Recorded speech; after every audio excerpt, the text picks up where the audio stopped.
sideways so that any exhaust is going. Good evening, board members and residents. I'd like to call to order our regular board meeting and public hearing for Monday, January 23rd, 2017. I'd ask that everyone please rise for the Pledge of Allegiance. I pledge allegiance to the flag of the United States of America and to the republic for which it stands, one nation, under God, indivisible, with liberty and justice for all. Mr. Witt, will you please take the roll call? Yes, Mr. Batkins? Here. Mr. Batanti? Here. Mr. Servil? Here. Mr. Tominello? Here. Mr. York is asked to be excused. Mr. Witt, here. Mr. Verkowski? Here. All right, thank you. Next is the approval of the consent agenda, including the approval of the regular board meeting minutes of January 9th, 2017, as well as the approval of the bills in the amount of $902,488.43. You're looking for a motion to approve the consent agenda. So moved, Mr. Chair. All right, is there support? Support. All right, we have a motion by Mr. Tominello, support by Mr. Batkins to approve the consent agenda. Discussion, board members. Hearing none and seeing no public comment, all those in favor signify by saying aye. Aye. Those opposed, motion carries. Thank you. Next on our agenda is the approval of the regular agenda. Board members, we have one addendum to the agenda. That's regarding an expenditure that we're hoping to discuss regarding the SAW grant. And I would propose, out of respect for some of the folks here, that we could put that up as A1. Otherwise, I'm not aware of any other changes to the agenda, and I'd be looking for a motion to approve the agenda with the aforementioned change. So moved. Support. All right, we have a motion by Mr. Batanti with support by Mr. Servil. Discussion. Hearing none and seeing no public comment, all those in favor signify by saying aye. Aye. Those opposed, motion carries.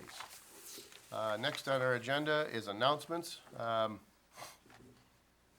The work continues to be performed on a pretty much around-the-clock basis at 15 Mile Road in Fraser for the sinkhole.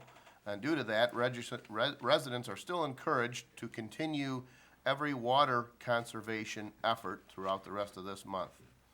There is further information on the township's website. They're working on bypass pumping currently. Once they get that done, we were at the site, I think, a week ago Sunday, where the Public Works Department explained at this point they're bypassing about a 6,000-foot section. Once that's completed, they look right at the actual sinkhole site.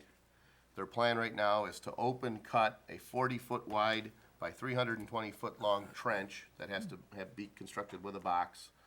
They intend to repair the section of the interceptor there, and then they'll fill all but a 40-foot by 40-foot section, basically a hole going down 50, almost 60 feet deep. And at this point, the latest plan, as of a week ago, was to purchase a polymer pipe system that they can use to line the existing interceptor. This is obviously dependent on getting in there, see what occurred, and so forth. But they can lower that into sections and slide that, and at this point, they may line as much as 6,000 feet of that interceptor. There's varying opinions on the life, but I know the 100-year lifespan was tossed out. I don't know if that's just a shooting from the hip or they have to investigate. They also said that the engineer on the project indicated that they have another potential thing they could do.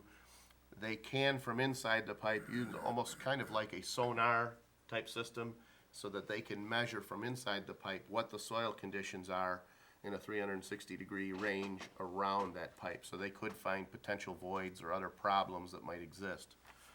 But it's an amazing operation going on. Library has many events on their schedule for seniors, families, and children. So we'd encourage you to check out their website, www.htlibrary.org. There's a link on the Harrison Township's website also for that. So if you do have any other questions, you can find a lot of information on our township website, harrison-township.org, or you can call the supervisor's office, 586-466-1445.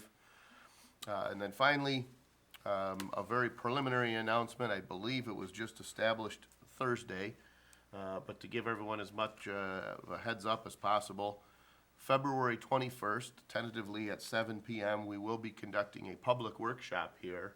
It is for the zoning overlay that the DDA, or Downtown Development Authority Board, is working with the Planning Commission on for the downtown development area, which is roughly a T-shaped section of the township at Crocker and Jefferson. So this workshop will be led by a representative from Wade Trim. He also helped us on the waterfront redevelopment plan, kind of a public input session. This process is a little different. It doesn't come with specific state requirements, but we still believe it's important to solicit that information. So we will be posting a flyer with that information, sending out notification, making sure that we get as much public participation as possible. So What date was that again, Mr.? Tuesday, February 21st, and I believe tentatively at 7 p.m., but we'll know for sure in a few days when we lock that in. So, but it'll certainly be worthwhile. There's a lot of opportunity to help with the redevelopment of that area. Any other announcements? Hearing none, I'll be moving on to item A1, board members, regarding the sanitary sewer investigation and televising project. Mr. Dave Axtell is our Public Works Director, Public Services Director. He's here, and so I'll ask you to speak to that, please. Yes, this is Mr. Verkest mentioned, this is part of the SAW grant that we had come forward. And this is the investigative televising portion. It's going to give us the telltale signs of our sanitary system. What they're going to do is send cameras through every single, approximately 89 miles of pipe, and give us a report on each section, manhole to manhole, what type of condition, what material it is, what type of condition the pipe is in, if there are problems, and if there are problems, they take still pictures, we get reports, we can do it daily, weekly, we're working those details out, but it should be daily reports is what I'm asking for, because as township representatives, we will be helping with the cleaning process. I've been here, it'll be 19 years in August, and I've seen a lot of the sewer system, but I have definitely not seen it all, and I don't know exactly what everything is made out of, but I do know that we do have some infiltration issues, and that's what this is all about. This will help us find our problems, fix the problems, and in turn, save township residents money and the environment. So with that being said, once this is all said, we'll get the complete report, then we'll go back and get our plan of attack from, you know, the worst areas first, get those repaired first. And as we know, we purchase our water, and a resident purchases water, it goes through the water meter, and they pay for sewer in the same manner. We pay for water going through a master meter, and we definitely are paying more going out to sewer than what we're purchasing water, because we do have infiltration issues, and that's what needs to be identified and taken care of, and that's what this is all for. And the actual cost per unit of sewer is roughly twice that of the cost for water. So there are undoubtedly, when we look at how much water we're purchasing, and we look at how much sewer we're metering going back into that interceptor at 3 locations, we're sending more water in than what we're buying. So there has to be infiltration. We do know there are some sources of that. I know we have a relationship with Selfridge where we don't send them water, but we do take flow into the sanitary sewer, but that's a fraction of what we see. So there is a potential that if, through this process, if we are able to locate points of infiltration, we'll know what areas of our infrastructure need to be addressed first. And there could be some localized areas that, I don't want to promise anything, but there's the potential that if you could eliminate infiltration, some of that work could in the long run pay for itself. And at least we would know where to isolate or where to, I guess, invest our first our next dollar, the next dollar we spend in sewer repairs.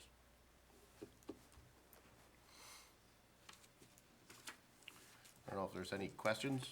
Yeah, Mr. Axtell, so this portion of it does this include any of the cleaning, or is this solely for the purpose of inspection? It's both. So how we worked it out with the SAW grant, and the township can be reimbursed. We have our own vac truck for cleaning, for jetting and backing out the sanitary system. So my personnel will be on call and on site when manpower is available.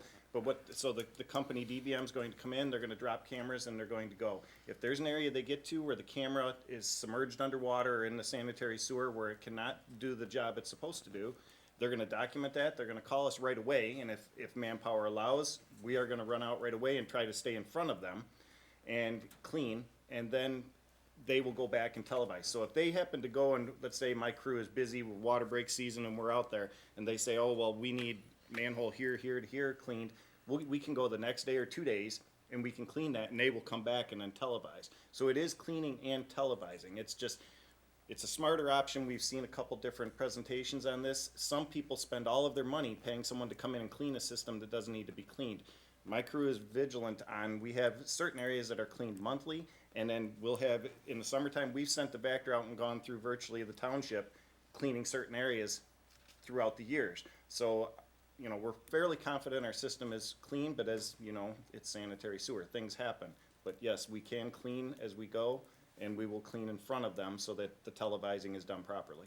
So what happens with the, I also thought that there were areas where tree roots or something might have grown in. How does that get remedied? And there are cutting systems on for the Vector, there's Okay, different heads. okay. They will be removed, but that will also be, that's a documented issue that needs to be repaired. If there's roots there once, they're going to come back. And so that will be an issue that will then be documented, and all the coordinates will be there, we'll know exactly where to go, and then we go back and we repair that. Great, thank you. And I think it's important to note, as Mr. Axtell said, we have adopted a budget for all of 2017 where we do our best based on prior years' overtime water main breaks to estimate the amount of labor that we will have for the 2017 year in the water and sewer department. If we have, let's just say that we have two of our employees in a Vector truck at a location for an 8-hour day, we can bill that to this project and we would be reimbursed the majority of that labor because that work that they're doing. In other words, this grant doesn't only require that we spend this on a third-party company, it can reimburse our employees. So during that time, DVM was the low bidder, but any one of these companies, they go out, they televise something, hey, there's a section here that needs to be cleaned, they move on to another section. In the meantime, within a day or so, possibly within hours, we go out, jet it out, clean it out, do whatever it is that needs to be done. We track those hours, report that back to Wade Trim. Wade Trim can then show that as work that we've expended, and we might be reimbursed, 75 or 90% of that labor. So, If I may, Mr. Supervisor, also, the situation, as we said, we have one vac truck, and it's an older vac truck, and we keep it mechanically sound, but God forbid something happens to our piece of equipment, as you'll see in the documentation that was provided.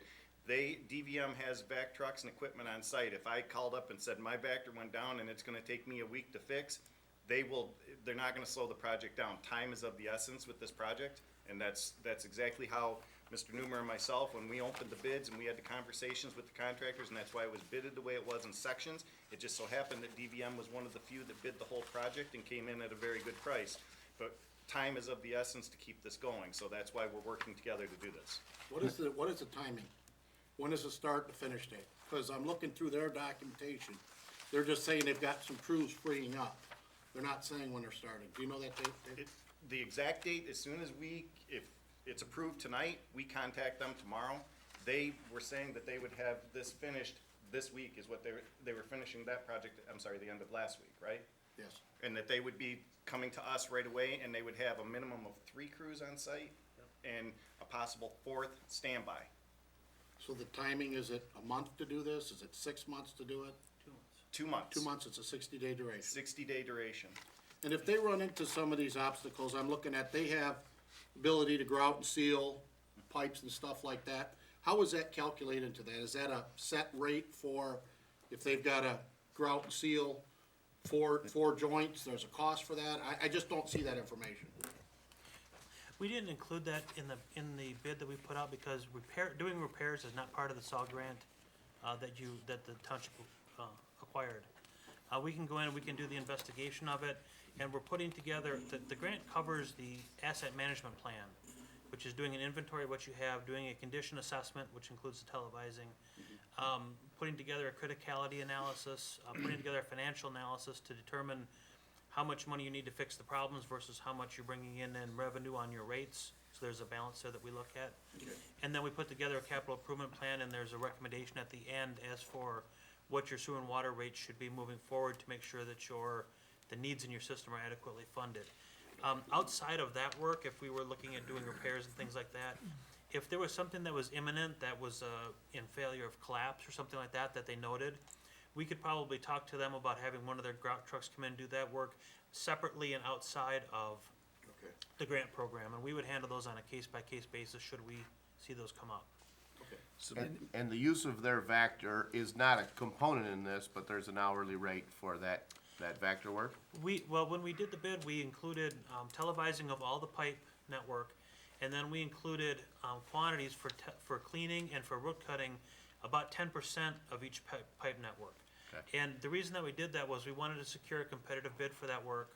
And then, should the township's staff need to be supplemented, say that there's maybe more cleaning that we can keep up with, then we can have the contractor help and supplement the township crews in order to get that work done. And we've got a competitive bid price to do it under. So this includes approximately 10% or a certain quantity of cleaning, jetting, cutting. Yes, it does, and should that work not be required, then you won't have to pay that, so the total cost of the project could potentially be less. Right. But I also saw that you put in the potential request for, in the event that the opposite occurred, and we did run into problems with our Vector, or we had a hydro excavating and it was tied up for a water main break, something else. We could be then in a situation where we'd say, well, hey, we would like to have some additional funds approved in the event that on a contingency, we had to have more work done by DVM. That's correct. So, if I may, just a couple new board members, and for the people that aren't aware with some of the SAW grant. So, basically, you were questioning like repairs and things of the sanitary sewer. The SAW grant is basically, as Mr. Newmer touched on, is the engineering and the identification and location of everything. As I said, I've been here a long time, and so has my field supervisor and foreman, but nobody knows exactly. I mean, we've found manholes that were truly buried, some were truly in trees, I mean, everything. And so that's what this is for, and everything will be GPS located. We will know where everything is at. Now, sort of like the fire department with fire hydrants, you know, they get in and it's right there on the screen for them. That's exactly our intention. We will know where everything is at, we'll know the depths, we'll know the condition, we'll know the pipe material, all of these things. And then so it's basically a locate, identification, cleaning, and an asset assessment so that we know exactly what needs to be done, and then we move forward. Because, and that the reason that the DEQ and the state set this up this way is if someone went in and they ran into a situation right away that they had a dire situation, such as Fraser, but I mean not to that scale in our case, but you could run into that and you could spend every bit of your money trying to make that one single repair, and nothing else would be done. Sure. Okay, thank you. Mr. Axel? Yes. When they're doing this camera work, are they also gonna mark where every tap is? You get the leads? Yes, the taps 'Cause will in be the past, I've had problem with the location of those leads.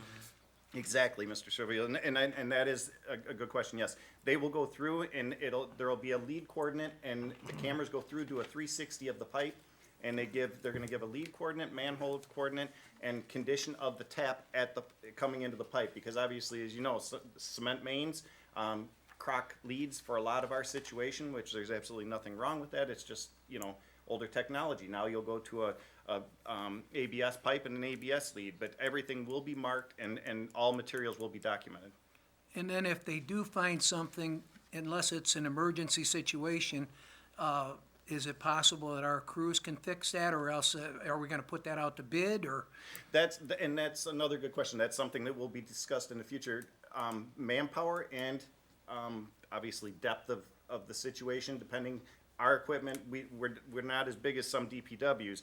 We do all our own water main break repairs and our own water taps. If it's something that we can handle and it's gonna save the township dollars, absolutely, our men will do it, no problem at all. That's something that I would come back to the board saying, because what's going to happen is we're gonna receive document discs of all of the camera work. So we'll have everything, and we're gonna be able to plug it in and look at it step by step to see exactly what's there. We get to a situation where we got a main that's 4 or 5 foot deep, you got a lead that has a slight, imperfection needs to be fixed, something that my men can do, and we'll come forward, we'll get so many of those on a docket, and I'll come back to you and say, here's our situation from the SAW grant, and this is what I'd like to do, ask for approval, funding, and then we move forward. Very good. Make a motion to award DVM Utilities the sanitary sewer investigation and televising project for the Harrison Township sanitary sewer system in the amount of $490,095 with a 10% contingency. Support. All right, we've got a motion by Mr. Witt with support by Mr. Tominello. And we've had a fair amount of discussion. I just do have one more question, just for clarification purposes. We indicated that the majority to be reimbursed by the SAW grant, but there was other, there were some additional information that came through, and so could we just talk about, so everybody's understanding, what is likely SAW grant funds, what is likely going to be assessed to the township, just a range, if we could talk about that. The total project as it was estimated, Mr. Newmer, was almost exactly 1.6 million. That was what we'd asked for. That came back to be about 1.366,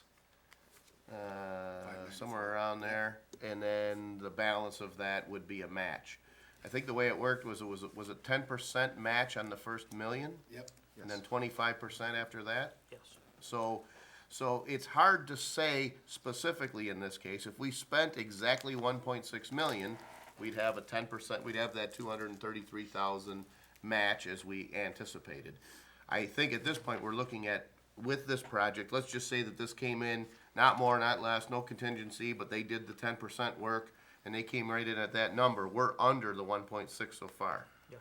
right? So, you had mentioned we could look at it like a blended rate of about 17%. Correct. And that's all I would say is that, so 17% of the 490,000 would be a township match, and so, did somebody do the math on that? Well, and I might even go so far as to say this, knowing that we're under, every dollar that you said, that first million is a 10% match. Right. That second 600,000 in expenditure is the 25.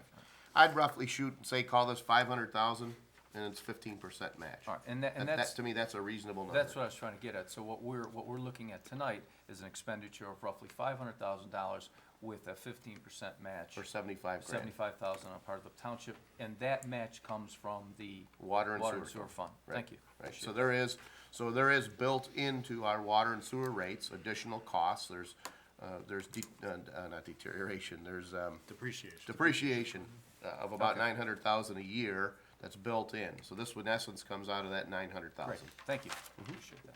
I do have one more question. Should it come in under the 1.6, we've already had a grant with the match for 1.6, and we come up with less than that, is there any other place that money can be used in our system, or is it just for what we're doing and that's it? Mike, I'll lean to Mr. Newmer as to whether we can expand that work, but I think we're kind of caught both by time and scope of work. Yes, that's correct. You're pretty much locked into what we told the state we're gonna do with the money. There was a little bit of maybe variability as it relates to the asset management plan. We could go back and do a little more analysis. Part of the plan included putting together a sanitary sewer study, with some modeling and things like that we're gonna be reporting back on. If there was a little bit more of that we wanted to look at doing, we could maybe do a little bit more, but you can't really take that money and do something completely different with it. It's all pretty much within that scope of work. What I had in mind was we have large parts of the township that don't have sewers right now, and engineering on something like that could or could not be included? No, okay. And I think part of the logic is, there's two ways you look at it. One is you say, well, shoot, did we leave money on the table? And I think that is one way to look at it. But the other way to look at it is the opposite of that, where we go for a grant, it turns out to be 1.8 million, and that 200,000 overage comes all out of our budget, it's not matched. So I'd rather be under, right? I agree. You know what I mean? So I think that goes into some of the budgeting that Mr. Newmer did, which I wanna make sure that we don't look like, hey, we screwed up because we left money on the table. We wanna look like, hey, we made sure that we asked for a grant amount that was sufficient enough to make sure that we didn't find ourselves in the scenario of going over and having to spend 100% of the cost of that overage. Yeah, ideally, we wanna come in at 1 million. Well, or 1.6, exactly, right? No, Would be 1 perfect. million, we Oh, only spent 100,000. There you go. That's another way to look at it. Any other discussion, board? Thank you. Hearing none, we'll open the floor for public comment. William Bardell, 20-year resident. I just want to, I'm not going to try to be a Debbie Downer. I just want to ask for a little bit of epiphany on this subject. I'm not per se against it, but what I want to say is, have we gone to every house? I know it sounds worse than it is, but has the water department inspected each sub pump to make sure it's not tied into the sanitary sewer? We're paying more for our sewer than we are our water, then there's definitely something wrong. It could be more than seepage in the pipes. I'm not saying it is or it isn't, but have we exercised all of our options as far as checking the sub pumps? Most sub pumps should shoot into a pop-up into the backyard, then seep back into the ground. And then by the time it gets back to the basement, it might be 2 weeks before that water seeps back in, and then you shoot it back out into the lawn or into some seepage piping out in the property. Have we already exhausted our efforts to check all sub pumps in Harrison Township to make sure indeed everyone is in compliance? Or is that something, have we worked all the channels to make sure that we have indeed inspected all those sub pumps, worked all the proper legal channels to make sure we're not stepping on anyone's feet, and we indeed made sure all the sub pumps are not going into the sanitary sewer? That's my first question. My second question is, how many people per crew is it? And this seems like a heck of a lot of money for a 2-month job. Okay, just put it out there. My other question is, you're telling me in 2017 we have no cameras? With all the technology we got the best of the best in our water department. We don't have any cameras. We're supposed to know where every single inch of pipe is. That's what I always hear. That's why we make all the big money. We know every inch of pipe. We know everything that's going on. We're on top of the game. So I don't know why we don't have our own cameras in 2017. Because if we got the best of the best. I'm not trying to be a Debbie Downer. Just food for thought, asking people to think a little bit. Thank you. Thank you.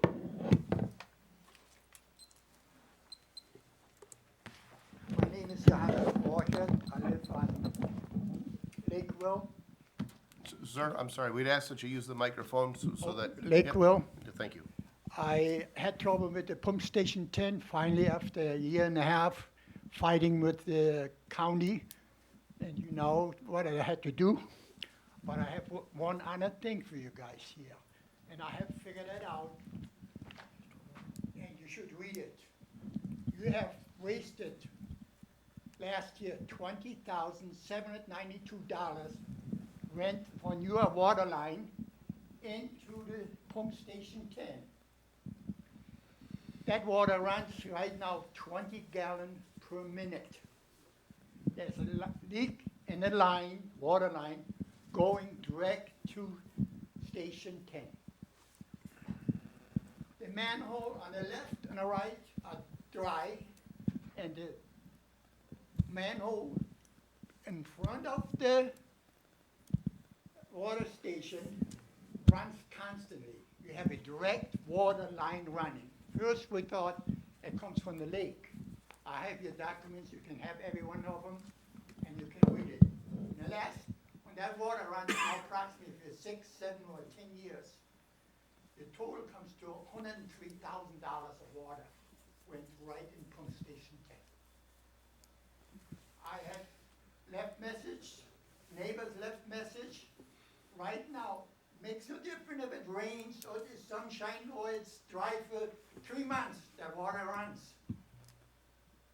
I give you here you can read it and pass it down. I keep going.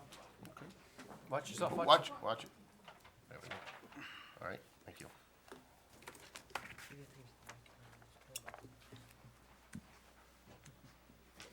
I watched it for years. I think you guys have to do something. Okay. Thank you. Thank you.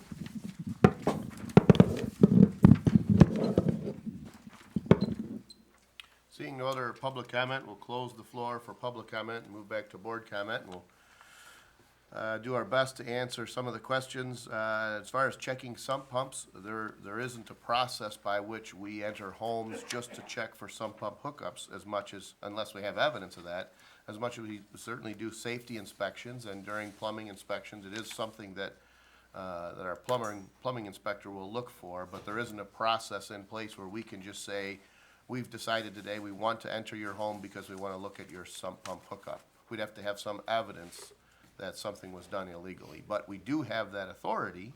We do have an ordinance in place. You cannot hook your sump pump to the sanitary system. There's other processes we can do in certain areas, things to look for improper hookups. You know, maybe smoke testing. You can go through a process of saying you're gonna, do Well, various. I think Dave and I had spoke about, Mr. Axel and I spoke about this earlier, that when they do this TVing, they could find if there's an illicit hookup beyond, when they're recording those leads, they can say, man, this house has 3 leads coming in, what's going on, or something like that. Sure, right.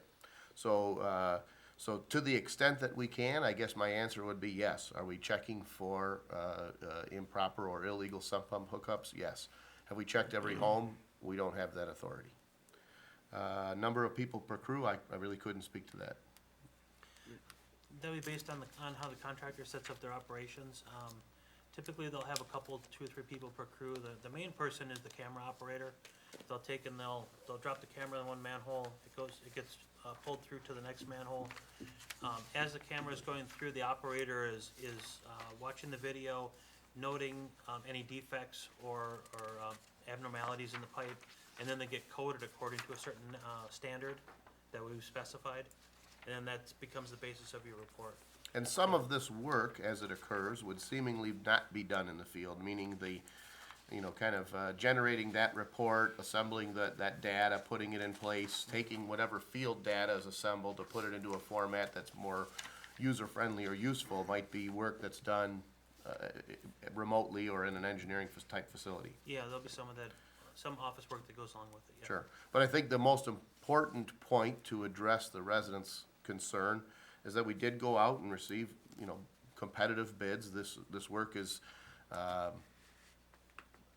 guess what I would say is this type of work is unique in the sense that it isn't really a private-public type work. I mean, I don't know that there's a whole lot of work like this in the private sector. Obviously, if in an 8 square mile community we have 89 miles of sewer, that's, there's plenty of work like this out there, so there's plenty of competition.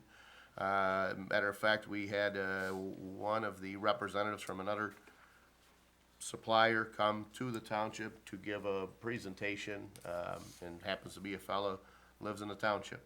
There's a lot of different technologies or different approaches to this, but in the end, these guys were the low bidder. And a question about no cameras, we're cutting edge. Well, I certainly wouldn't say Harrison Township Water and Sewer Department has the best of the best, first of all. But I certainly have encouraged Dave to make sure that, to the extent that he can, make sure that our guys in the field have the tools they need. We do have a camera, but it's a different style of camera, so maybe you can speak to that. Yes, so we do have a camera, and it's strictly for leads. It's for small pipe. We could go into the home go to Mr. Servio's house, go into the clean out in front of his house, and we could go out to the road and follow his lead to see. Harrison Township ordinance and most surrounding communities' ordinances state that the sanitary sewer lead from a dwelling, commercial building home is the responsibility of the homeowner. Do we normally do that? No. Do we, as a service-minded, municipality, we will attempt to help anybody that we can. But our camera is small. It's a small little, and we have a little cradle for it. It can go into a 4-inch pipe. We have sent it into a main. We've actually, my guys have, for a lack of a better term, MacGyver, they've literally floated our camera so that we could see down a main when we did have an issue, so that we knew what we were up against. To say the best of the best, I can tell you I've been to many, many product demonstrations, and to get a camera truck similar to these, you're into the hundreds of thousands, if not $1 million for some of these pieces of equipment. I mean, these people have cameras that are track cameras. They're little tanks, and they can go through the water, and they have cameras on each side that will spin 360 degrees. You can run them either way. If they get stuck, they can literally be yanked on with a piece of equipment to pull them out. This is very expensive, sophisticated equipment, something that is far, I think if I came to Supervisor Verkest and the Board of Trustees and said that this is what I wanted to buy for the limited usage that Harrison Township would use it, I think you would probably question my abilities. Well, This is- what we'd say is that there's different types of cameras. For us Yes. to invest in the kind of camera that this company has would be excessive. It's the Irresponsible. reason why when you think about it, the state of Michigan put out a grant program to encourage companies to do, or to communities to do what we did. It's the reason these companies, this company and their peers exist, because they know that the service they provide isn't something you do on a monthly basis, but on a decades sort of a basis, from an ongoing basis, on a, recurring, but not many daily. conversations with my field supervisor, Mr. Murphy, and foreman, Mr. Ryan, and yes, would we like to in the future get something a little more on a larger scale? To this magnitude, no, but something that we could get into a main if we had a problem after this fact, yes, that's something that we need to look at in the future, but it is very, very expensive equipment.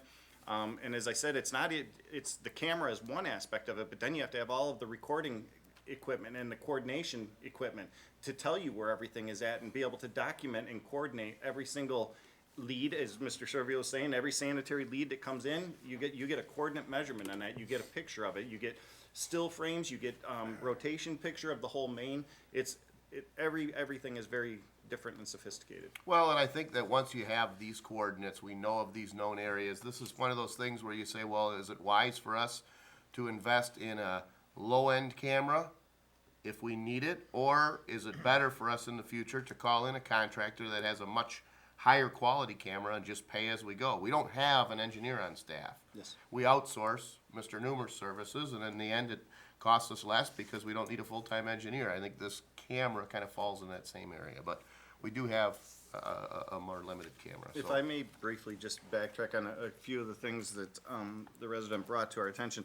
The crew size, the documentation was put in of DVM's equipment and their personnel, and to say that they're gonna have every one of these people there on site, I would think is unrealistic, but if you look, they have 5 camera closed-circuit TV operators there with 2 backups. They've assured us, and this is something that we had to reiterate to them in the bid opening process. This is time sensitive, and they are willing to work with us as we agreed to work with them with the cleaning process. We're doing everything to the best of our ability and knowledge to save the township money and get the most out of this grant that we can get. So, I can't pinpoint them and go to, Vinay and say, you're gonna have this many people here every single day, because that's just unrealistic. But there's a time frame, and they have agreed and are signing a contract to say that they will have this done, and that's the bottom line. Is it expensive? Yes, it's expensive. Is it worth it? To me, it's worth its weight in gold, so that we have this knowledge for ourselves and the residents of the township. And then I guess just the last point, not to miss the other residents' concern, I know this is really about the SAW grant. I think he's talking about a stormwater pump station, but it's his assertion that he believes fresh water, almost as if it were a main break, is running into that pump.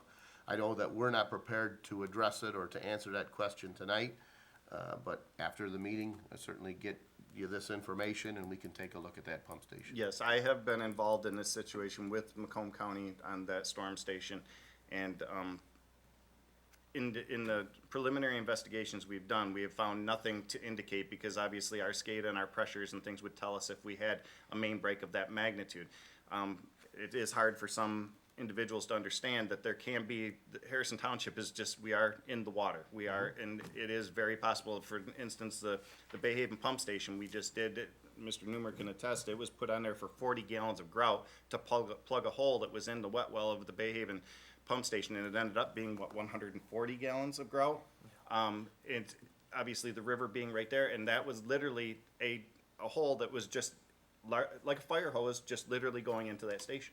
And that's something that all of this televising and everything is going to help eliminate for us, or at least identify so that we can eliminate it. Right, we have a high water table, and if you look at an aerial view of the township, you see one river mouth and one spillway, but when you look at the shape of that land, it doesn't take you long to realize that there weren't just two tributaries of water flowing from the entire 760 square mile watershed into Lake St. Clair. There were a lot of tributaries, and you could be standing on a place that was hard ground by your home, and my home could have been the middle of a riverbed that was filled in at some point when a canal or a road was built in the township. So there are definitely some varying soil conditions, great deal of variation within 50 feet of another within our township, so. Mr. Supervisor, when this does get answered, could you just have that circulated to the board?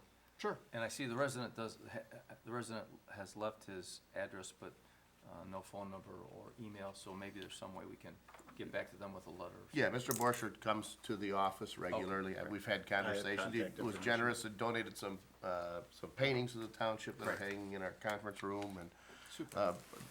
definitely a very helpful, and based on the conversations, a very educated man, interesting fellow. So I'm sure we'll be in that, we'll close that loop without too much effort. Great, thank you. Further discussion? Hearing none, we've got a motion by Mr. Witt with support by Mr. Tominello to award DVM Utilities the sanitary sewer investigation and televising project for the Harrison Township sanitary system for the low bid of $490,095 with an additional 10% contingency. All those in favor signify by saying aye. Aye. Those opposed, motion carries. Thank you, Board. I don't know if it's appropriate, but I know that Mr. Axtell we want to put this forward because Mr. Newmer and Mr. Axtell were here specifically for that item. Item E addresses Mr. Axtell and two of the members of his department. Mr. Axtell had approached me earlier in the day and said that he would be willing to stick around in the event that the board would like his input, but he said because it addresses him, if the board would rather that he not stay, he respected that, so I don't know if I want him to ask him to stick around for E. He certainly offered to, but I didn't know if board members would prefer that he not be present for the discussions for items E, 1, 2, and 3. I would certainly welcome Mr. Axtell to stay if you so choose. I would as well, but I guess out of respect for the deliberative process, he said if there was someone here that would rather he not be here, he would be willing to leave. So I'll take that as we'll keep him around. All right, good, thank you. But Dave, Mr. Newmer, you don't have to stick around unless you want to. Mr. Witt, do you need me for the? Oh, maybe for, yeah. Just for Yep, a good. couple minutes, yeah. All right, good. Well, then that's a perfect segue. We'll move on to B, 1, 2, and 3. Mr. Witt, this is regarding CDBG, or Community Development Block Grant Funds. Yes, the purpose of the public hearing tonight is to obtain the views of the citizen concerning our community development block grant allocation from the county. It gives a time for nonprofits to come and express an interest in some of the funding if they so desire. We'll open the public hearing. We'll invite everyone forward. We have 3 minutes to speak. Please identify your name and organization clearly, just so you can be recorded in the minutes properly. I'd appreciate that, just so it helped me make in the minutes. This year, we're receiving an estimated $77,582, of which $17,521 can be dedicated to public service programs. The remaining $60,061 can be spent on projects. So these organizations, for board members that are new, these organizations would be asking for a portion of that $17,521, not the 061. So, but, And then just to back that up a step, certainly a majority of the people here are familiar with community development block grant funds, but for those that might not know, and we do have a couple new board members, the concept is these are, excuse me, these are federal funds, basically federal tax dollars, that are returned to communities based on housing needs. So, the dollars are typically allocated toward improving the quality of housing, if we might have a general statement. If we were a large city, we might get large sums of money where we might build subsidized housing. Because we're a smaller community, and our demographic is such, the amount that we might receive might be somewhat more limited. So these are federal dollars collected. As you might recall, the most recent expenditure of CDBG funds has been on the senior center. There are certain ways that you can spend, excuse me, CDBG funds to address certain segments of the community and not necessarily neighborhoods. So because senior citizens are a presumed group of need for the program, so that's why a senior center is an applicable project. right, lower income.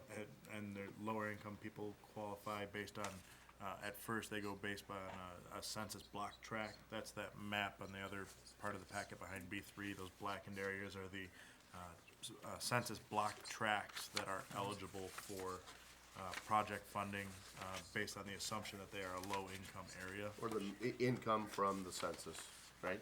Based on the census, The yeah. census data. So they meet that, whatever that threshold is, there's enough individuals there that meet that threshold.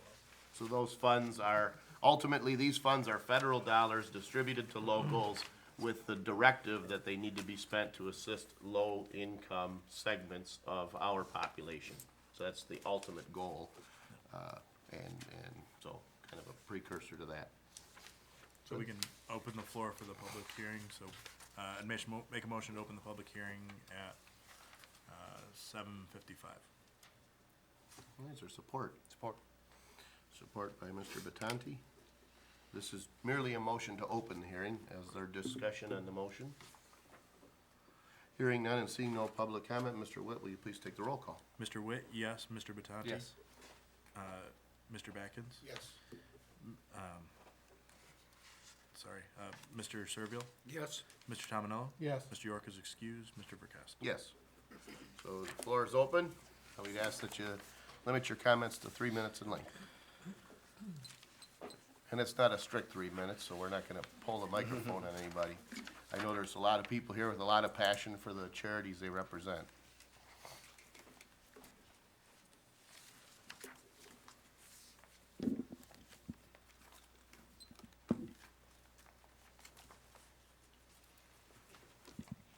Good evening, everyone. My name is Keishira Mumford, and I am a child advocate at Turning Point Shelter Program. So the pamphlet that you have, Turning Point is a shelter, basically a resource for individuals who are survivors of domestic violence and sexual assault. Just to tell you a little bit about the shelter, we do have our 24-hour crisis line where we provide crisis intervention for individuals who are seeking help. We also have our legal aid office that provides legal advice for individuals seeking help about a personal protection order. We also have our teen center as well as our children's center. Just to go in a little bit of detail, I'm here to request $1,000 in community block grant funds. Just to go over Harrison Township specifically, we've served 56 individuals here in Harrison Township. We have our forensic nurse examiner program where we provide sexual assault kits to individuals, and we provided those kits to 7 residents here in Harrison Township. In addition to that, we had 2 residents enter our shelter program. So a little bit about our shelter. We provide 3 meals daily. Our shelter is the most comprehensive because it's not a rotating shelter. So what I mean by that is these individuals do not have to leave. At a certain time, they're welcome to stay. While they're in shelter, they receive counseling services as well as case management while they're there in shelter. We've also provided legal services to 31 residents of Harrison Township where they were seeking advice with court services as well as advocacy services. And then also, we have one individual who is a resident of Harrison Township that's in our CAP program. So our CAP program is a little bit unique. So what we do is we assist that individual outside of the shelter with counseling services, childcare, and school enrollment. Does anyone have any questions? The numbers that you mentioned, is that within a certain period of time? Well, you said, Yes, that was for the last fiscal year, so from October 2015 to September 2016. okay. Any other questions? Thank you so much for your time and Thank you. consideration. Thank you.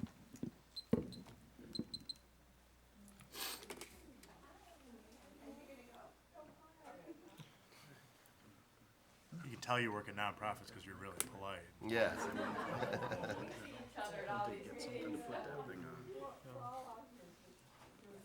Right. Thank you.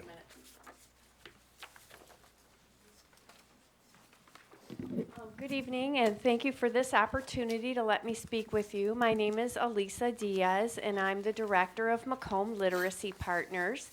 Macomb Literacy Partners has been providing free private tutoring to adults in Macomb County who need to learn to read and write or learn English since 1984.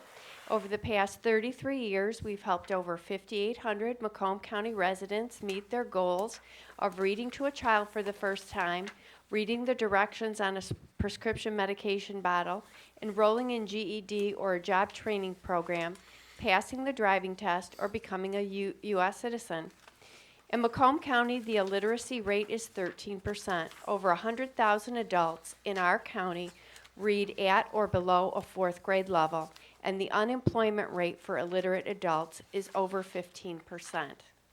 Imagine trying to fill out job applications or medical forms with a second or third grade reading level.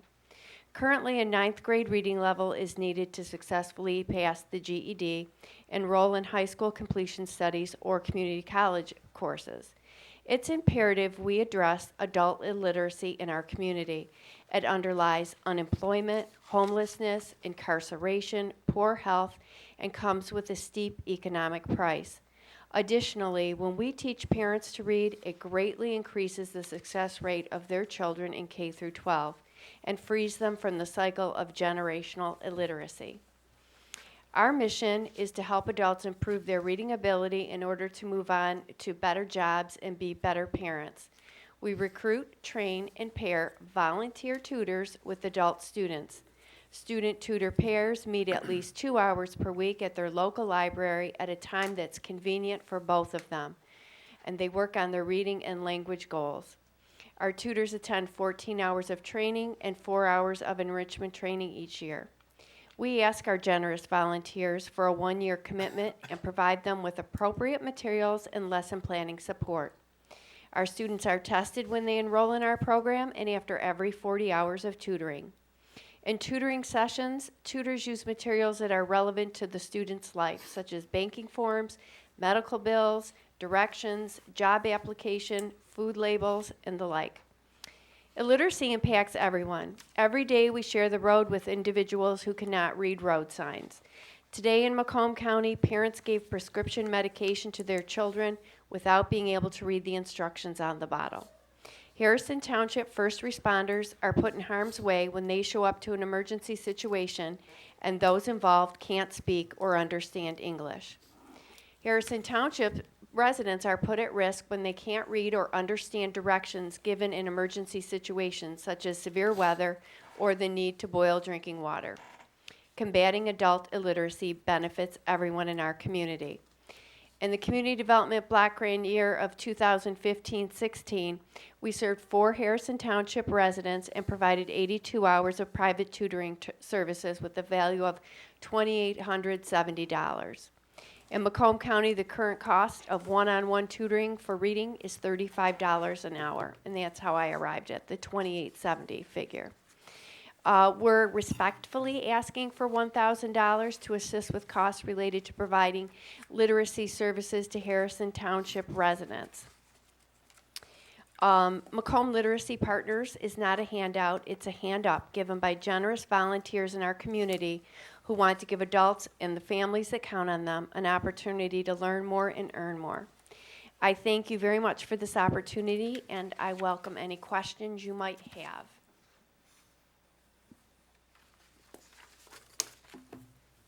We're just a very small organization. We have 2 full-time employees and 1 part-time. We have anywhere between 150 and 200 students at any given time, and most all of our tutoring is supplied by volunteers who we train. So it's kind of a shoestring organization, but we are able to do quite a bit of good with what we do. And I'm always looking for volunteer tutors. So if you want to help an adult learn to read, please give me a call at 586-286-2750. We'd be happy to help you get going on that. And also, if you know someone who is battling with reading issues, we would love to help them as well. Thank you very much. Thank you. I have one question. Oh, of course. Page 3 of the handout says that you have 1 full-time and 1 part-time employee, and you just stated you have 2 full-time. We do, yes. I'm sorry, I didn't catch that. We do have 2 full-time employees now. We added 1.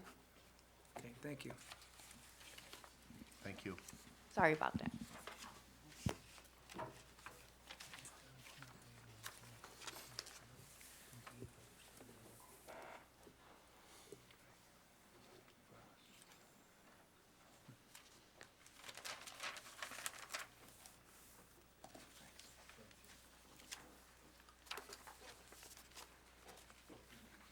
Good evening. My name is Maggie Barney, and I'm the founder and CEO of Wigs for Kids.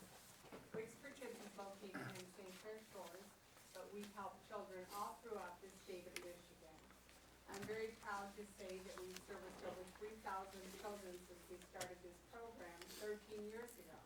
And if it were not for people like yourself, the kindness and generosity of the community, we would not be able to do the work that we do. Not only do we provide wigs for the children, which helps them to go out into society and feel accepted and not be ostracized and made fun of and bullied, but they can go to school and they can feel like their peers, which is really important to them as well. And it's a very important part of their healing process. We also we're a wellness center where we also offer support emotionally, socially, and psychologically to these children and their families. And, you know, unfortunately, we lose about 30% of the children that we do serve. But when I started this program 13 years ago, we lost almost 90%. Now 70% survive. So these children are important, and they're here, and they grow up, and they go on with their lives. These kids are our future. And, you know, they give back, and their families give back. They do what they can. And when they're going through something like this, there's no way that they could possibly afford to get away. But even if they could, they don't have them. They can't purchase them. They have to be custom made for each child because their little head size changes every year. And if you look at the children we served in your community, the funds that we were given 2 years ago were taken back. And that's one thing that I don't think that people and maybe the community understand, that even though the funds are allocated to us, if we don't have a child in your community that we use these funds, they revert back to you guys. We don't get the funds, which is great, because if we don't have a child, we don't need them. And last year we did have a child, but a lot of people don't understand, when you're an adult and you're diagnosed with cancer, you're looking at treatment for 1 year. When you're a child, you're looking at 3 to 5 years minimum, and the recurrence rate for children is much greater. So I see some of these kids have been in my program the whole 13 years that I've been doing this. I work with all 8 hospitals, all throughout Michigan that service pediatric oncology, and 65% of our kids do have cancer. But we also work with burn survivors. We work with the Phoenix Burn Society and ULM Hospital, children with alopecia, trichotillomania, blood disorders, lupus, hydrocephalus. There's so many different reasons why children lose their hair. And it's about so much more than hair. I'm so proud to say right now that I'm working with Senator Bida, who has written a bill, and it's in the House of, in the Senate. And also I have 2 bills in the House of Representatives because in 13 other states, it's mandated that insurance pays for a wage for the child and recognizes the need. Michigan isn't one of them, so let's change that. So anybody within the sound of my voice, if you know the child in need of our services, please send them to us. We help everyone, we charge nothing, and we turn no one away. And go online and let the people in the legislature know that this is wrong and something should be done, and sign up and let them hear your voice, because we need to get this changed, so there is a stream of revenue, and it's treated like any other prosthetic. It's about so much more than just appearance, physical appearance. So I thank you guys, year after year, thank you for your support. Thank you for allowing me to be here tonight and to share the information. Please contact us at www.waves4kids, or call us if you know the child in need. There's no waiting. They call us, they can come in immediately. The next day, they go online, we fill out a one-page app, and we see them right away. And the phone number is area code 586-772-6656. Any questions? Thank you. Thank you. Thank you. Thank you. Well, that's okay. That's okay. That's all right.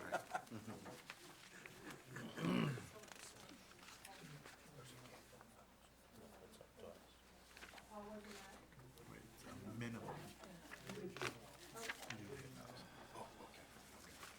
They don't want to be paying a nickel here. Gotcha, understood. Hello, my name is Heather Solomon. Thank you. I don't know. Maggie used it all up. Yeah, Sorry. The last two gals went a little over, it's, you know. My name's Heather Solomon, and I'm a forensic interviewer at Care House here in Mount Clemens. And my children also attend L'Anse Creuse Public Schools, and I just want to thank you for allowing me to talk here. I do feel a sense of pride because this is part of my community as well. I just want to let you know that Care House this year marked the 20th anniversary. We have served all communities within Macomb County since that time. Care House is the Macomb County Child Advocacy Center, like I said, located in Mount Clemens. We are one of 34 accredited child advocacy centers in Michigan, serving over 53 counties. We're one of over 800 in the United States. Through referrals from law enforcement or Children Protective Services, we're focused on child victims of sexual abuse, severe physical abuse, and or witness to violence. We also provide services to their families. This year, we unfortunately are growing in the amount of children and families that we see, and we have served over 600 families in this last fiscal year. We do collaborate with all law enforcement jurisdictions in Macomb County, Children Protective Services, the Macomb County Prosecutor's Office, medical and mental health professionals, and the court systems. Our goal is to minimize the stress and trauma associated with the child abuse investigation, also to help child victims and non-offending family members throughout the investigation, and we provide support to begin the healing process through individual counseling, family support groups, and also support groups for siblings. We opened in 1996, and but prior to that, children had to be interviewed within many different settings in law enforcement, police agencies where children may have been scared. They may have endured multiple interviews, which could lead to just a re-traumatization to the child. We also work with a multidisciplinary team, like I mentioned before, through Protective Services, Prosecutor's Office, foster care, and that team comes to our agency, watches the interview, so that the child doesn't have to be interviewed more than one time. We do also offer support groups, trauma-focused therapy sessions, child safety assessments, family advocacy, access to forensic medical examinations, and referrals to the community that families may need. We welcome calls from the community seeking information about child abuse, how to keep their kids safe, and we also invite you to visit our website at mccarehouse.org, also to follow us on Facebook. Our phone number is 586-463-0123. Are there any questions? Thank you very much. Thank you. Thank you.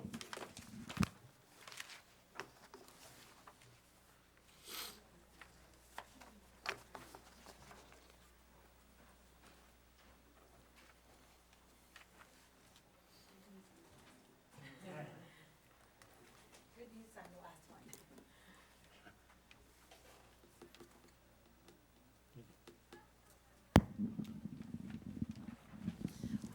Hello. While you're passing that around, my name is Laura Shevlin, and I'm with Helping Hands Gifts. Helping Hands Gifts. And I started this charity in December of 2014. We formed a board in spring of 2015. And this year, for the first time, we did an event alone on our own. We provide a low-cost shopping event to struggling families whose names are referred to us through third-party referral agencies. That could be a state or federal agency, including DHS, CPS, disabilities, Michigan Rehab, those types of things. It could be a school counselor or social worker. It could be a doctor's office. It could be a shelter. It could be one of our fellow nonprofit partners. What makes us a little bit unique are a few things. We are one of the few charities that goes from birth to 18. Many charities stop very young. They don't see a need for children to have Christmas presents. The other thing that makes us different is that we are allowing families to have dignity by paying for their gifts.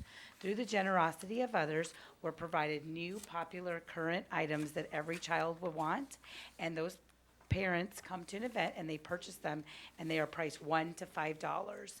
So, for example, a family of three, the family with 3 children paid $12 for $300 worth of gifts last year. In addition to that, they get free stocking stuffers as well as gift wrapping. After our event this year and the success, we ended up donating to 14 other charities, and with that, we gave away almost over 350 large gifts, and we touched the lives of 3,000 kids through stocking stuffers, gift wrap, gift cards, and monetary donations. We donated to things such as children's cancer, shelters, homeless, all sorts of things. Why am I here today? I'm here to respectfully request $500 to help the residents of Harrison Township. This is our first year applying for community development block grant funds, and we don't know what to expect. We know that we had at least one resident from Harrison Township. We don't know if we'll get more. We would love for people to be referred, but it's not where a family refers themselves. They have to come through an agency. We do have a website, helpinghandsgifts.com, and we welcome donations and community partners. Our secondary mission, in addition to helping the families, is to continue to help charities, and our goal is to help 25 charities this year. Did you have any questions? Thank you so much for your time. Thank you. Thank you very much.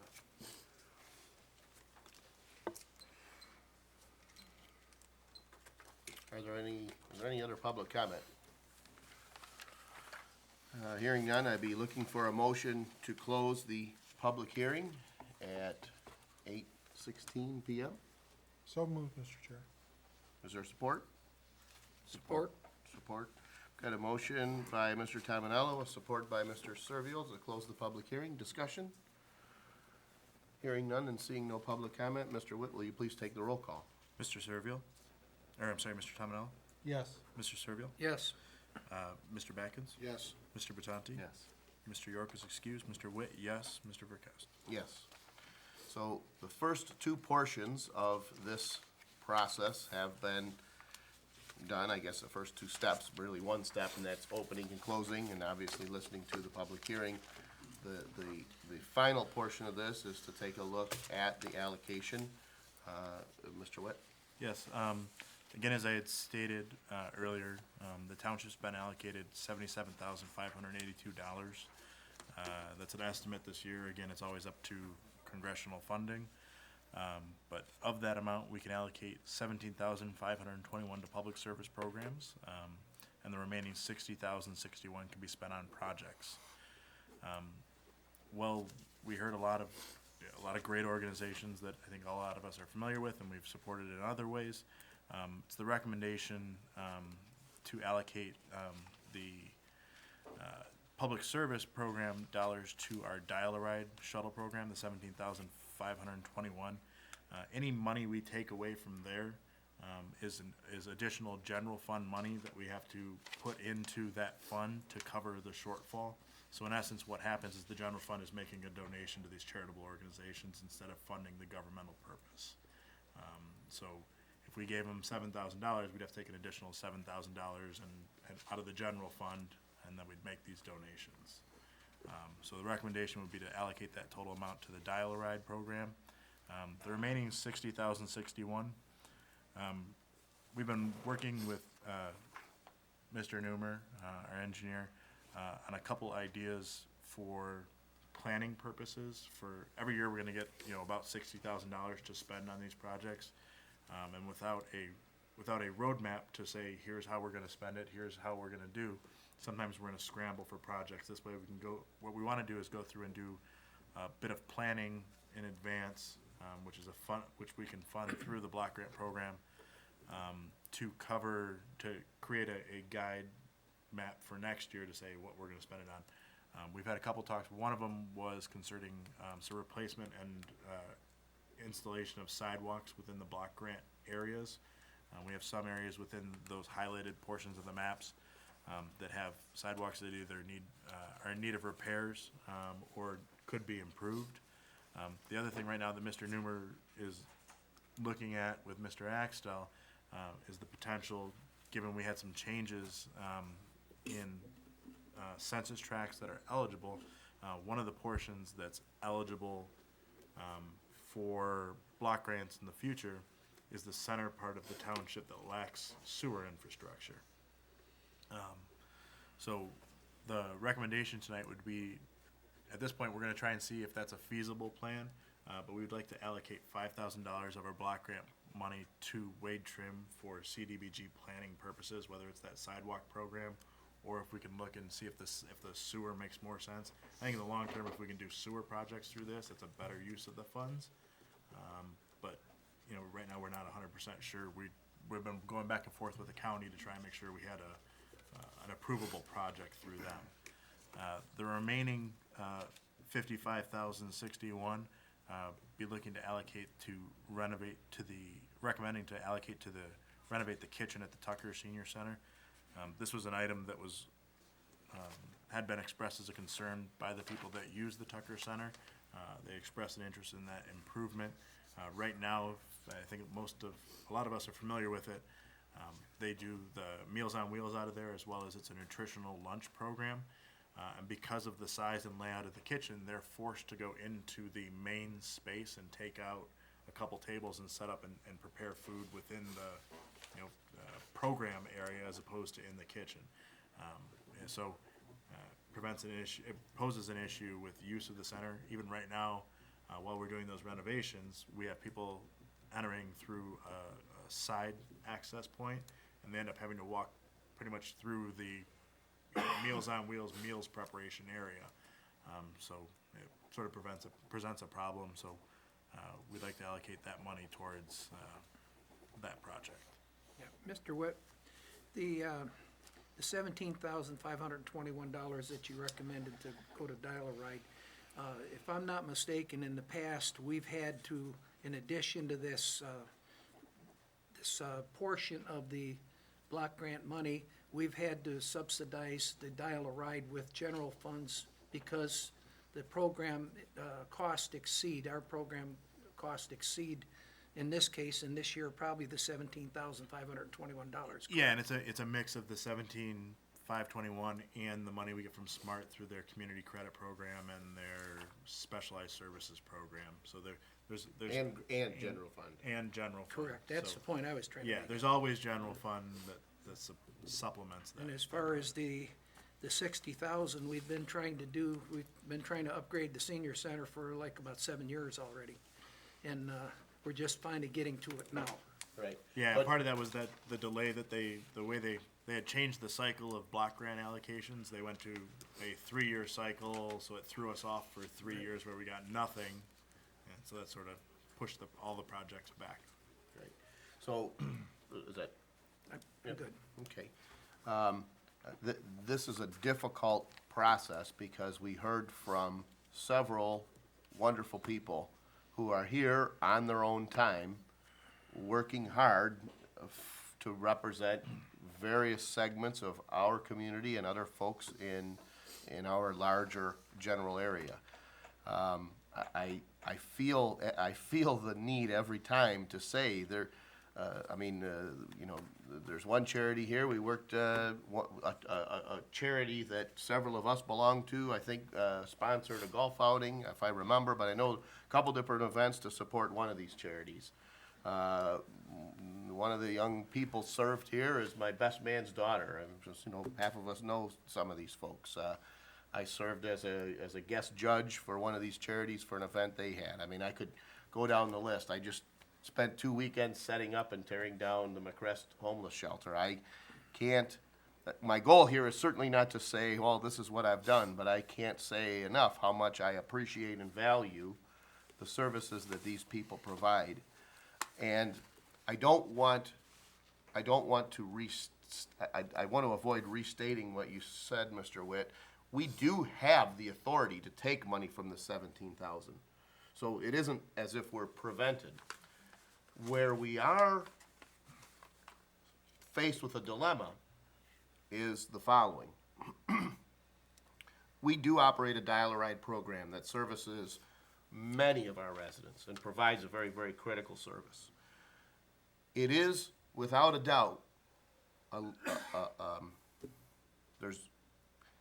our goal here as a taxing authority or a taxing entity is certainly not to collect taxes from people and selectively choose where those funds might go to benefit certain charities. And although technically that's not what we're doing, I think at least for an explanation to the folks that are present, it's the position, it's certainly my position, and I think I might speak for Mr. Witt, that if I take 5 of that $17,000 that we can put toward the dial-a-ride program and I put it toward other charities, I have to now, in essence, tax the residents of the township in one form or another $5,000 more in order to pay for that hole that we put in the funding for. Or cut back on the dial-a-ride program. Or any other service. And so in essence, although I don't want to say, well, no, that's not true, we're allowed to contribute, but by doing so, it's the feeling of some board members that we're in essence taking public dollars that we're getting from somewhere else in the amount, say, of $5,000 to plug the hole that we might make if we allocate some of the $17,000. And in principle, I believe that's wrong. I began the way I did because I certainly support the efforts here, both in every way that I can in terms of my own personal dollars, but also my time. I deliver meals on, I'm trying to say, I'm all for charity. I just don't think it's the function of us as a government to support that charity. And I apologize if that comes across offensive to any of the people who are here, because that certainly isn't my goal. But in the event that this board chooses to make a decision not to allocate funds to any one of your charities, it has absolutely nothing to do with our feeling of the work that each of you do, or, the services that you provide to the residents. But for me personally, because of those reasons, I can't support allocating these general funds toward, or these public service funds toward the charities that we heard from today. I don't know if there's further comment. Or if there's Mr. Burkess, I won't reiterate but I feel exactly the way you do. I feel, you know, it's a hard decision, but I agree with you, and I'll just leave it at that.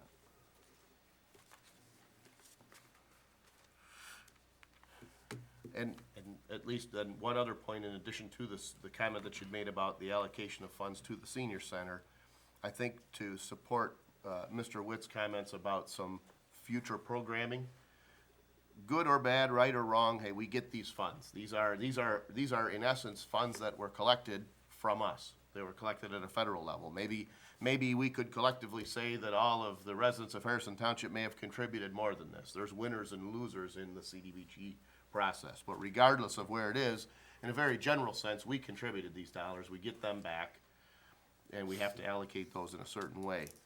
Next year, we're gonna be sitting here talking about $60,000 that can't go to public service projects, that have to, or programming, that have to go to a project. And I think the reason why we're talking about looking at the potential of spending some of those dollars on a future plan is because if we say, well, wait, we're only getting 60 grand at a time, I know it seems like, you know, silly to say only $60,000, but with the strings attached to it, the hoops we have to jump through to spend these dollars, you know, do we look at sections of sidewalk that we add? The diagram shows there's a portion of these census tracts that run right along South River Road, roughly from South River Road, South River School toward Lance Cruz. So is there value in connecting that sidewalk so that our residents that need to walk for health reasons or for whatever limitations they might have can be off of the side of the road? If we look at that, maybe we say, all right, maybe if we split this up into 3 or 4 sections, we could allocate the next 4 years and we could have a sidewalk that runs from Bridgeview all the way to Lance Cruz. That may be a reasonable expenditure, but if we don't have a plan, we won't know what to do and we'll find ourselves looking for a problem. We have a plan for this year. We have I think, an appropriate project, but I think it's worthwhile to spend some dollars on looking at, all right, hey, I'm assuming I give you $60,000 a year for the next 4 years, what can you do with it? And so I also support the $5,000 allocation. Is there any other discussion? Is there a motion? I'll make a motion to allocate $17,521 to the Dial-A-Ride program, and to allocate $5,000 for CDBG planning purposes within the block groups, and the remaining money, $55,061 allocated to renovate the kitchen at the Tucker Senior Center for our 2017 CDBG programs. Is there support? Support. All right. We had a fair amount of discussion, so if there's no objection, we'll open the floor for public comment. William Bardell, 20-year resident. I want to make sure, now if we vote for this, the 5,000 into the sidewalk replacement, is Mr. Newmer going to report to the board on his findings and the progress of what's going to be happening? And keep the board and residents abreast of what's going on with the sidewalk repair program. Yeah, I think we need sidewalks in the middle of the township, no doubt about it. I just was wondering if we're going to follow through and report back to the board members and the residents. Thank you. Thank you. Seeing no other public comment, we'll close the floor for public comment, move back to board comment. Mr. Supervisor, I'd be happy to respond just give the resident a little bit of feedback. This is just allocating the funding at this point. We don't even have a formal proposal from Wade Trim to do any work. We had a couple options for what type of planning we'd look at. Any work that we would ultimately award to any firm would come back to this board, especially in the amount of $5,000. Right. And it may not be sidewalks. That was just, I guess, an idea or an example for this board and the residents to understand that it's reasonable for us. Certainly, 4 or 5 years ago, we knew that we were having these funds coming, so we talked about making improvements to the senior center. This last allocation ultimately probably completes that work. So there's reason for us to say, let's take a look at what we're gonna do for the next 4 to 5 years with these grants as they come. But yeah, we're not spending a dime till it comes back with a proposal from Wade Trim of what services they might provide. And it may not be sidewalks, it's just, you know, could be sewers, could be other public improvement projects. I think we're allowed to do storm sewer work. Yep. We did that one year with a amount of money that was left over. Correct. So just to be clear, is it up to 5,000 or is it $5,000? If it's for studies, We're not saying we're gonna spend any given amount, but we're allocating $5,000 of that for that purpose. We can reprogram money later if Dave, Mr. Newmer comes back and says, you know what, here's what we think we wanna do, and we change, you know, and he says, you know what, to do that is only $3,000, you know, that's what we do, and we can reallocate the rest of the funding, you know, either towards the renovation or to some other or if the purpose. kitchen doesn't cost Exactly. $55,061. Correct. Same thing, right? At this point, it's just allocating those funds. They come with a certain amount of flexibility. All right. Okay? Further discussion? Excuse me, hearing none, we have a motion by Mr. Witt with support by Mr. Patanti to allocate $17,521 to the Dial-A-Ride program and to create a plan for, To allocate $5,000 for CDBG planning in the block groups. right, and to allocate the remaining $55,061 to renovate the kitchen at Tucker Senior Center from our 2017 Community Development Block Grant. All those in favor signify by saying aye. Aye. Those opposed? Motion carries. I felt a little like Ron Burgundy as I was reading that there. I'm Ron Burgundy. Okay, next on the agenda, item C. Ultimately, this came from the Planning Commission.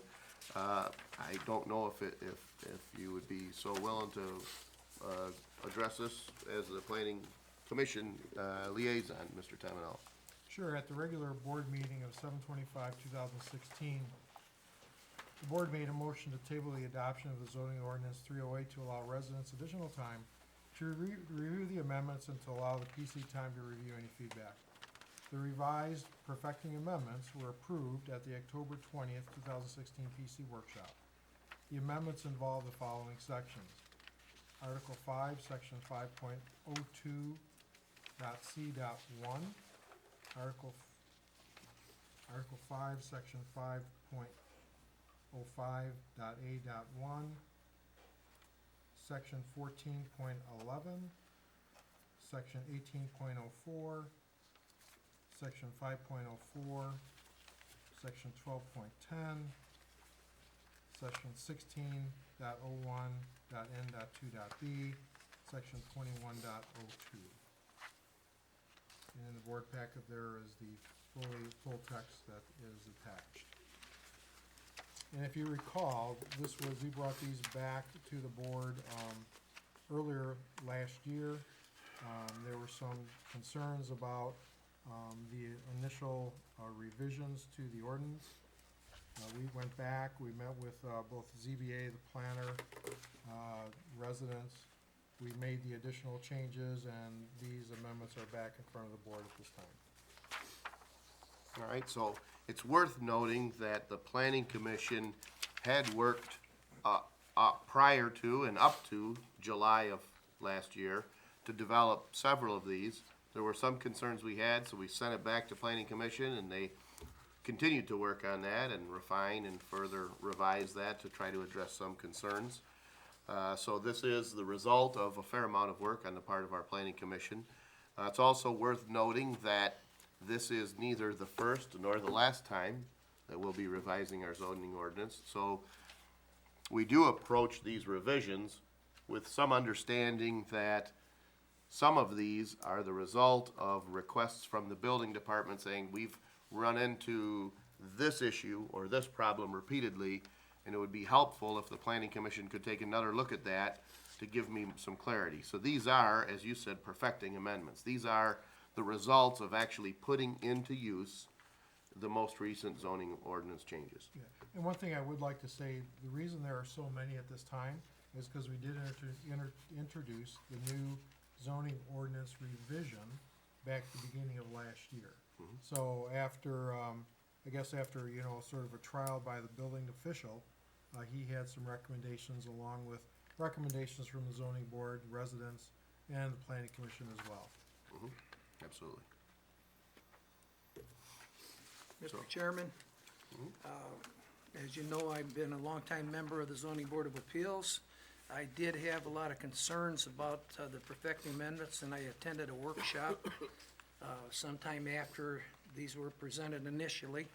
And I thought that there were three Zoning Board of Appeals members there, actually four counting our liaison that sets on planning. And I thought that we had come to a good understanding about a few of them that we had the most concern about. And one of them is section 5.0A1. And I thought we solved that problem by everybody agreeing, why don't we just let people put this stuff in the front yard if they can't put it anywhere else?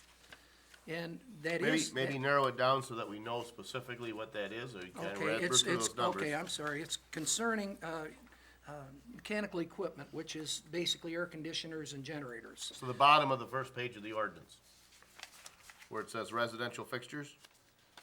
Is that the section? I mean, help us to find it in the packet. Okay. So that, I mean, I heard you read 501C3 Maybe or 4 whatever it was. pages Well, I was don't know. taking the first, No problem. yeah. Let's see.